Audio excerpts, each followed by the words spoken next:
ये खबर पारुल यूनिवर्सिटी द्वारा प्रस्तुत की गई है। आईपीएल मैच में सट्टा लगाने की वो खतरनाक लत जिसने एक ही झटके में पूरे हंसते खेलते परिवार को ही उजाड़ कर रख दिया।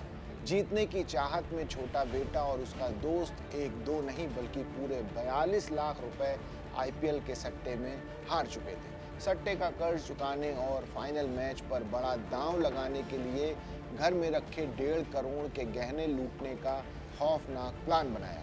माता पिता और बहन का बेरहमी से कत्ल करने के बाद सोने के बंटवारे के विवाद में दोस्त ने ही मास्टरमाइंड बेटे को ही मार डाला। नमस्कार, मेरा नाम है अंशु शर्मा और आप देख रहे हैं दैनिक जागरण। यूपी के प्रयागराज के साउथ मलाका में हुए सनसनीखेज जौहरी हत्याकांड में अब एक ऐसा चौंकाने वाला खुलासा हुआ है।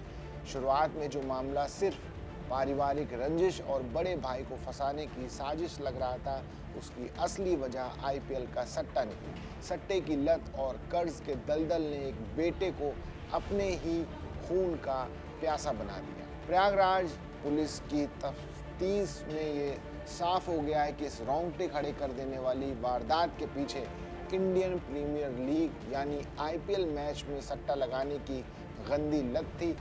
व्यापारी वीरेंद्र वैश्य का छोटा बेटा अभिषेक वैश्य और उसका दोस्त सनी गुप्ता आईपीएल मैचों पर बड़े बड़े दांव लगाया करते थे। पैसा जीतने की अंधी चाहत में ये दोनों लगातार दांव हारते चले गए और उन पर कर्ज का बोझ बढ़ता चला गया। आरोपी सनी गुप्ता साल 2025 के आईपीएल मैचों में ही करीब 25 लाख रुपए हार चुका था। दोनों मिलकर अब तक आईपीएल के सट्टे में करीब 42 लाख रुपए गंवा चुके थे। देनदार लगातार उन पर पैसे वापस करने का दबाव बना रहे थे, जिससे दोनों बेहद परेशान थे। सट्टे के इस दलदल से निकलने के बजाय दोनों को अभी भी लग रहा था कि वे बड़ा दांव खेलकर सब ठीक कर लेंगे। 31 मई को आईपीएल का फाइनल मैच होना था और इस फाइनल मैच में दोनों एक बहुत बड़ा दांव लगाना चाहते थे। इसके लिए उन्हें मोटी रकम की जरूरत थी। अभिषेक के पिता वीरेंद्र वैश्य उसे पैसे नहीं देते थे और इस बात पर घर में अक्सर झगड़ा होता था। उधर लाखों रुपए हार चुके सनी का कर्ज उसका एक भाई किस्तों में उतार रहा था। ऐसे में कर्जदारों से बचने और फाइनल मैच के लिए पैसे जुटाने के लिए अभिषेक ने अपने दोस्त सनी के साथ मिलकर घर में रखे करीब 1.5 करोड़ रुपए के सोने चांदी के गहने लूटने की खौफनाक साजिश रच डाली। योजना के मुताबिक बीते रविवार को अभिषेक ने सनी को लोहे की रॉड के साथ बुलाया। शाम को जैसे ही अभिषेक की बहन मीनाक्षी नीचे दुकान खोलने जाने लगी, सीढ़ियां पर उस पर रॉड से ताबड़तोड़ हमला कर दिया। मीनाक्षी की जान लेने के बाद दोनों उसके शव को ऊपर ले गए। इसके बाद कमरे में बेड पर लेटे पिता वीरेंद्र और फिर चीखती हुई मां अनीता के सिर पर रॉड और डंडे से कई बार करके उन्हें हमेशा के लिए मौत की नींद सुला दिया।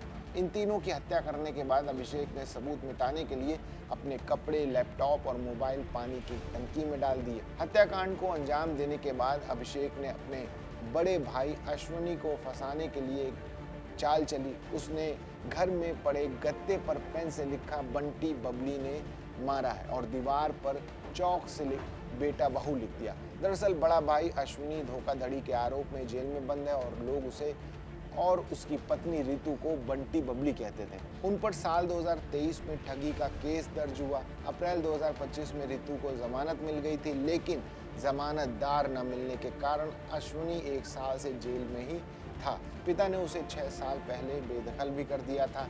अभिषेक चाहता था कि पुलिस इस कत्ल का जिम्मेदार अश्विनी को ही मान ले, लेकिन इस खौफनाक कहानी का अंत अभी बाकी था। तीनों की हत्या के बाद अभिषेक और सनी ने अलमारी से 1.5 करोड़ रुपए के जेवर निकाले और जिसमें से 1 किलो सोना और 400 ग्राम चांदी थी। जब जेवरों के बंटवारे की बात आई तो अभिषेक आनाकानी करने लगा।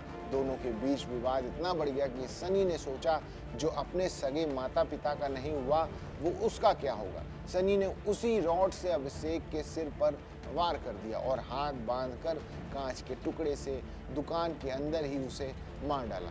सनी सोमवार सुबह वहां से जेवर लेकर भाग गया, लेकिन सीसीटीवी फुटेज के आधार पर पुलिस ने उसे दबोच लिया। जेल में बंद बड़े भाई को जब अखबार से इस बात का पता चला तो वो दहाड़ मारकर रो पड़ा, लेकिन उसे अंतिम संस्कार के लिए पे रोल भी नहीं मिल पाई। तो आईपीएल के सट्टे की लत ने कैसे एक हंसते खेलते परिवार को शमशान में बदल दिया।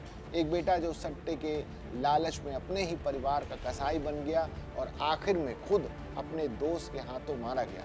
इस दिल दहला देने वाली घटना पर आपकी क्या राय है, हमें कमेंट सेक्शन में ज़रूर बताइए। देश और दुनिया की तमाम बड़ी खबरों के लिए देखते रहिए दैनिक जागरण।